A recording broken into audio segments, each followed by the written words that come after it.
What's up guys, I'm back and I've got a new product to show you guys. This is the new Electro Voice ZLX Generation 2 powered monitor.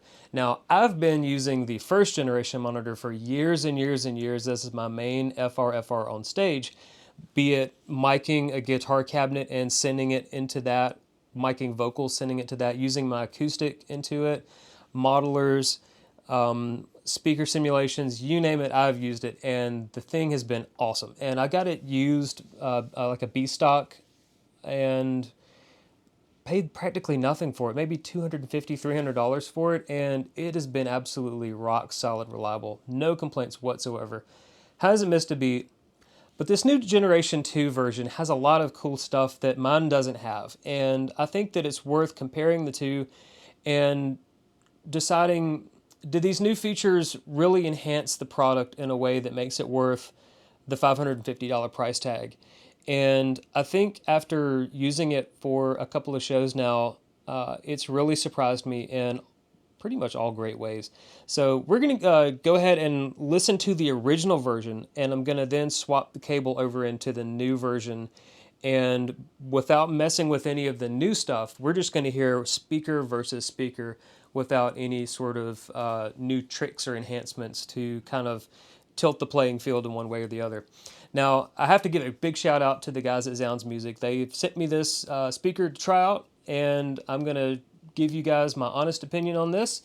Not being paid for the review, so I'm going to tell you like it is. And I'm also going to explain how I've used it for the last couple of shows and my thoughts on what this thing, what does it sound like on stage, and how does it work in a practical musician's working environment for both electric guitar, for the vocals, and for acoustic. So we're going to get going here. Signal path is the Charvel San Dimas into the Silver Jubilee into the two notes Captor X, and it's just going straight out of the Captor X into whichever one of the monitors I'm plugged into. For the Captor X setting specifically, I've got the big hairy guitars. It's the Alien Black 87 cabinet. I think that one sounds awesome, and it's got the 121 and the 57 mics on there. There's no enhancements or anything like that, no reverb or anything coming out of the Captor X. It's basically just adding the amp, the cabinet simulation, and going straight into whichever of these monitors I'm plugged into. So we're gonna get going here and let's see what it sounds like. Now this is the original version, and I've got a Aston Origin microphone on the floor to hopefully capture a decent representation of what these two monitors sound like. And I've never really tried to mic in FRFR before. Usually it's the other way around. The FRFR is reproducing something that's already been mic'd, but I think I've got it dialed in a way that pretty closely represents what you can expect out of it. So yeah, here's what the original one sounds like.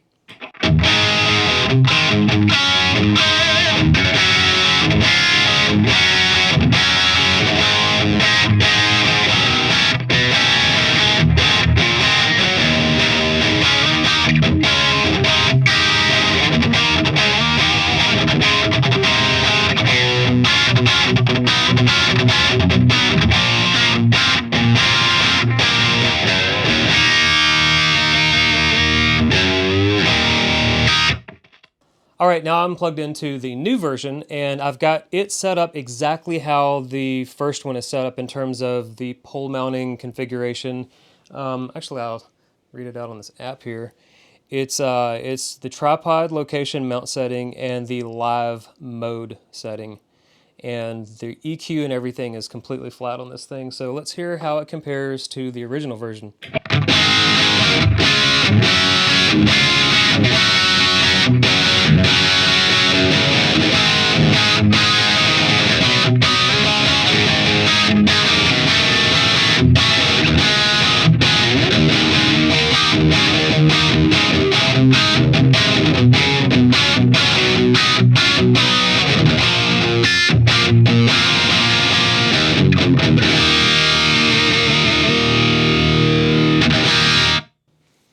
All right, so first things first, I hear a little bit less top end and a little bit less low end out of the new version.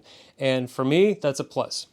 Now, The reason for that is because up until now, I've had to do all of my EQing for this speaker before the speaker. It has a treble and a bass adjustment control on the old version, but it adjusts frequencies that aren't really that useful. When you turn the treble down, it just sort of dulls the sound a little bit, and when you turn the bass up or down, it controls a sub frequency that really isn't all that useful for guitar players. So I typically just leave the original one flat and do all of my EQing before the speaker. And typically that's with either the Captor X EQing capabilities or just a 10-band EQ on the pedal board. But for this new version, we have a built-in EQ via the Bluetooth app. So I'm going to stop playing for a second, and I'm going to show you guys what all is in this speaker application, and it connects with Bluetooth, and this thing stayed connected both gigs the entire time. Didn't miss a beat. It was rock solid. So I've got, if I tap on the edit mixer here, you can see I have individual controls for channel 1 and channel 2. I also have effects. This thing has built-in effects, and I'll show you a couple of those here in a second. So if I go back, it has a main EQ setting that you can have either a graphic EQ or you can have a parametric EQ, which is awesome. So again, already right out of the gates, you have a ton of capabilities that the original one doesn't really have. So you have individual controls for channel 1, channel 2, and I believe there's also the Bluetooth control here if you want to plug in auxiliary music or something like that. So I'm plugged into channel 1, so let's go check that out. All right, so if we jump into channel 1 here, you can see we have compressor, we have treble, mids, and bass. Now in the original version, there's no mid-range control, it was just bass and treble. So that again, that's a nice new feature to have. You have a level control for the speaker itself for this channel, and you have a level for your effects. So what that means is if you have like a reverb coming out of the speaker for your effects, you can control the amount of reverb per channel. So if you're singing and playing acoustic and you want a little bit more reverb on your voice, whichever channel you're plugged in for your microphone for your voice, you can increase or decrease that comparatively to channel 2.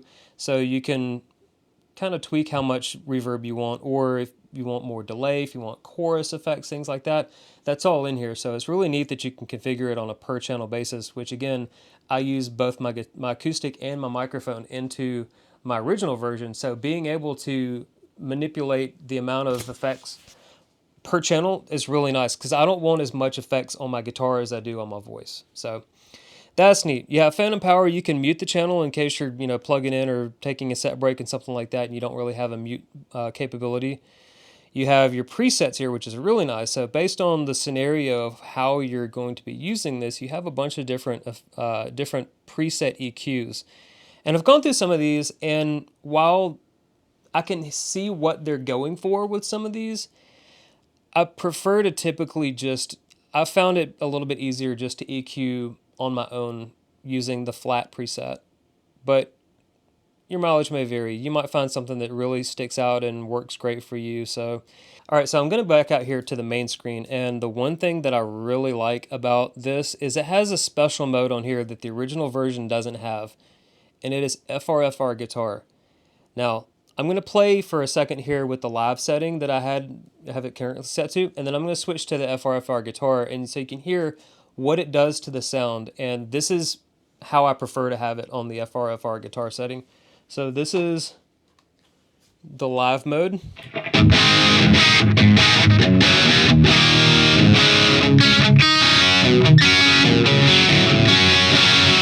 Now FRFR guitar.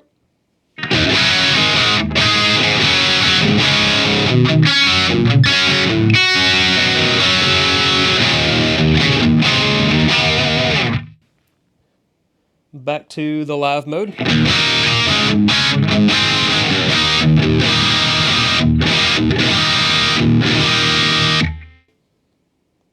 FRFR.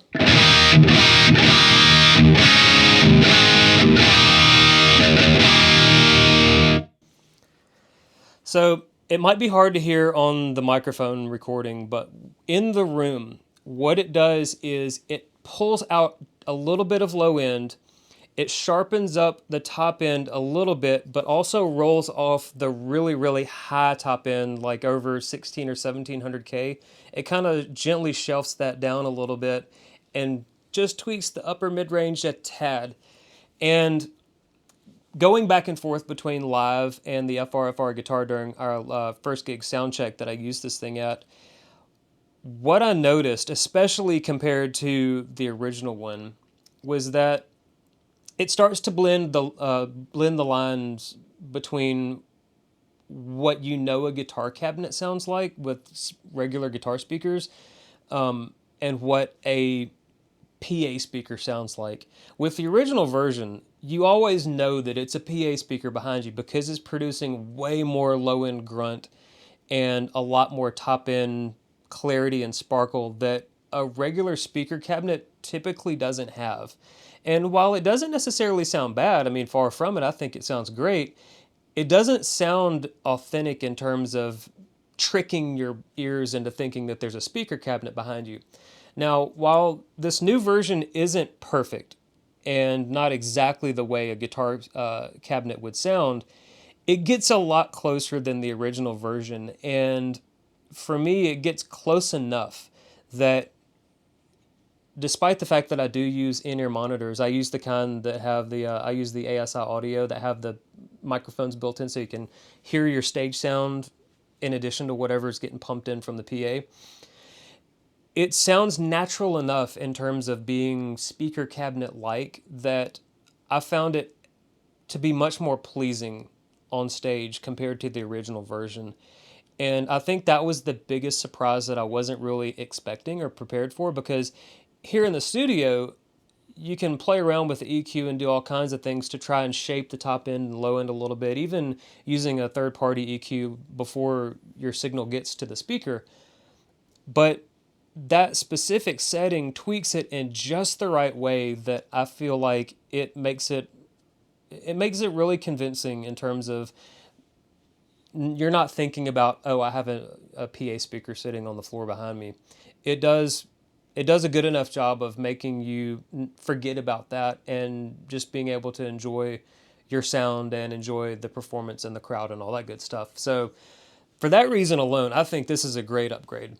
Now, in addition to that, I like the ability to be able to be out in front of the stage, and using this app, I can sit there and kind of fine-tune my sound on stage to be exactly how I want it, because usually you're sitting there fiddling like on the pedal board to get the sound that you want, and then you have to go back out in front of the stage, play a little bit, go back out over to the pedal board and things like you're going back and forth. Now, if you send a signal from your PA that already has all of those capabilities back into your floor monitor, then this is all kind of a moot point unless you want specific control over your sound. And for me, I'm very particular about how I sound on stage, and I've always run my own sound and then split it to the PA so the sound guy can do whatever. And mostly that comes from having some bad experience with sound guys over the years where they've dialed in a sound that I really did not like, and it distracted me pretty heavily from my performance. So being able to have control, the final say-so over how this speaker sounds is really, really nice. And being able to do that from out in front of the stage in real time, it's instantaneously the changes happen. So being able to do that in real time is really awesome. You're not sitting there fumbling back behind the monitor for like a volume knob. If you need to adjust the level, you can just quickly slide a little slider and get exactly the level that you want. So again, awesome upgrade. It's kind of like the newfangled technology that a lot of guys want it to be straight, simple, and to the point. Just give me a knob and let me turn it. Well, you can do that, but if you want that extra level of fine-tune and control, then this thing's got you covered. Now, next thing I want to talk about are the effects. Now, I think these are really good. They're not cheap sounding effects. They actually do sound pretty decent. So if I go into the mixer here, I'm going to change it to the reverb. All right, and this is what it sounds like.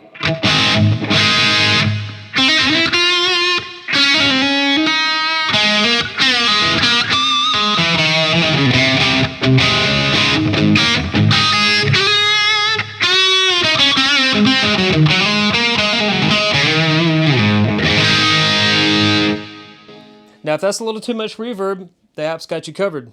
You can go in here and change it from 9 down to 15. Let's see what difference that makes.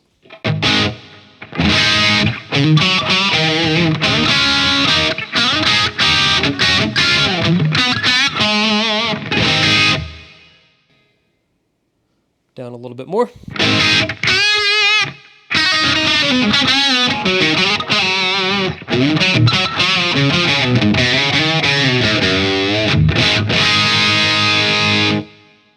All right, this is the tap delay. I like this because on the bottom of the screen you have a little tap button and you can tap out your tempo here.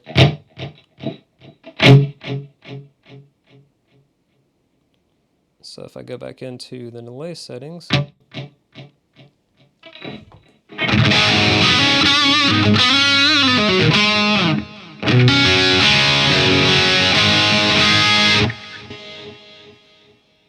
back it down a little bit. I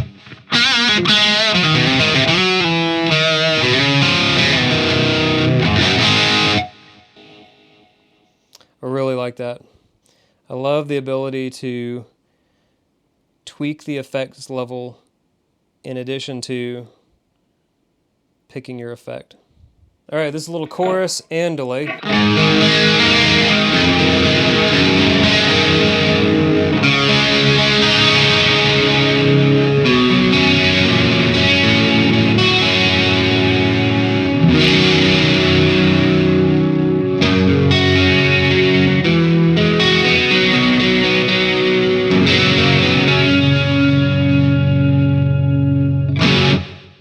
Alright guys, that's going to wrap up this video for the ZLX Generation 2 from Electro Voice. Again, a huge shout out to the guys at Zzounds for sending me this to try out for a little bit. And I just have been very impressed with it so far. The original one won me over almost instantly for its price to performance value. And this new one, again, it's about the middle of the road pricing in terms of FRFRs go, but the features that it has with the Bluetooth app, the effects that are built in, the FRFR mode for a guitar, they all add up to a product that I really feel is strong for guitar players in specific. So again, it's a great upgrade over the original version, and the Bluetooth app, the capabilities that adds to the product, they're great, and I've enjoyed it a lot. If you want to check this thing out, then I've got an affiliate link in the video description. If you do want to check it out and you use that link, it'll help me out a little bit, gives me a little kickback, and it doesn't cost you anything extra. And it'll be greatly appreciated on my end for sure. So with that being said, I'm glad you guys stuck around with me through this video. And I know it's not the most glamorous product out there, but for those of us who gig, and whether we're using modelers, whether we're using speaker cabinets that are mic'd up and need something to be giving us a monitoring solution maybe in front of us on stage, or if we're using speaker simulations, or if we're using acoustic guitars and vocal mics, this thing's a great product. And for for how it's performed the last couple of shows, again, I'm very impressed. So anyways, I'm done. Thanks for hanging out with me, and I'll see you guys in the next video. Take care. Bye.